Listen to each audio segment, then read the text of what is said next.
Hello Year 2 and welcome to your flipped classroom for this week. This is the vocabulary that's going to come up in our story map.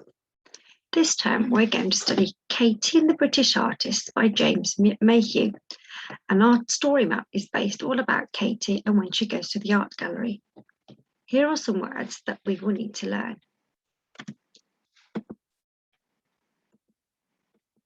There we go. So our first phrase is hustle and bustle. This means when there's lots of activity going on and work, and usually it's in a noisy surrounding.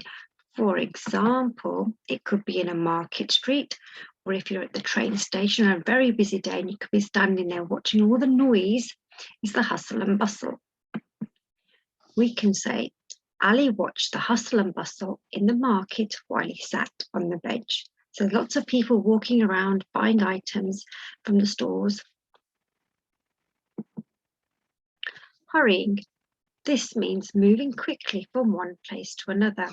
For example, those children going to school walking up the stairs, and there's also some children who are getting on the bus. So they're not running, they're just moving quite quickly. So they're hurrying along. We could use this word in a sentence. The Year 1 children were hurrying onto their coach as they were late for swimming, so they were moving quickly. Job. This means the work that you do and you get paid for it. For example, my job is a teacher. You could become a doctor or a dentist. You could be a plumber or a gardener or an engineer, anything you want to do. So we can say, Jack thought being a plumber or a gardener was a job he might like to do. Curiously. Now this word comes from the word curious, which means you really want to know and you're really eager to learn about something new or find out what's going on. And you're just a little bit curious in the way you behave.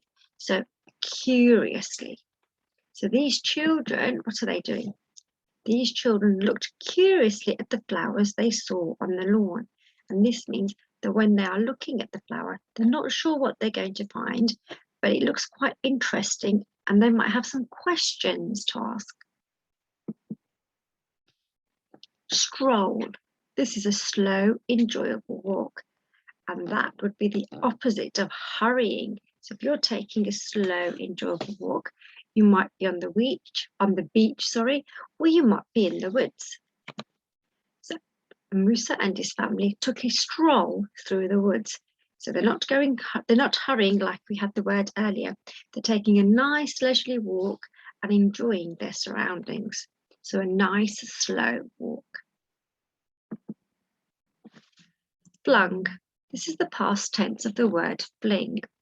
Fling is when you throw an object with lots of force or power. It's not like throwing a ball, but something a little bit harder.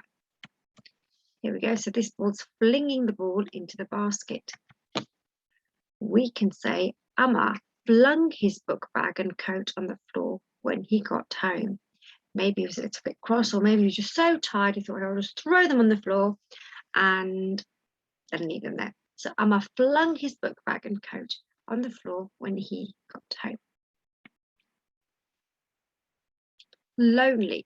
This is when you might be feeling a little bit sad, or you may not have other people around you. Sometimes you can have other people around you and feel lonely. For example, this little girl sitting there. So she's not by herself, there are other children there, but she's feeling lonely because she doesn't have anyone to play with. So we can say Anjali was lonely at playtime because she didn't have anyone to play with. She's feeling a bit sad. In the distance. This is when something is far away and you can just about see it. So you might have to put your hand above your head. See, can you see it out there? The children could see another boat in the distance. That means they can just about make it out on the sea when they're on the boat. Counting sheep. Now, this doesn't really mean that you're counting sheep. This is when you're imagining counting sheep jumping over the fence to help you fall asleep. So Natalie was counting sheep because she couldn't fall asleep. So if you're thinking, oh, I really want to go to bed, and you're finding it a little bit tricky, just close your eyes and you imagine some sheep in a field, and you've got a fence and the sheep are jumping over and you're just counting them. That's supposed to help you fall asleep. You could try that. That was our last word. So one of the things that we're doing at school is seeing if we can get house points. So maybe you could come and tell us the words that you've remembered and what they mean from this flipped classroom. So remember, if you want to have another look at the flipped classroom, make sure you do.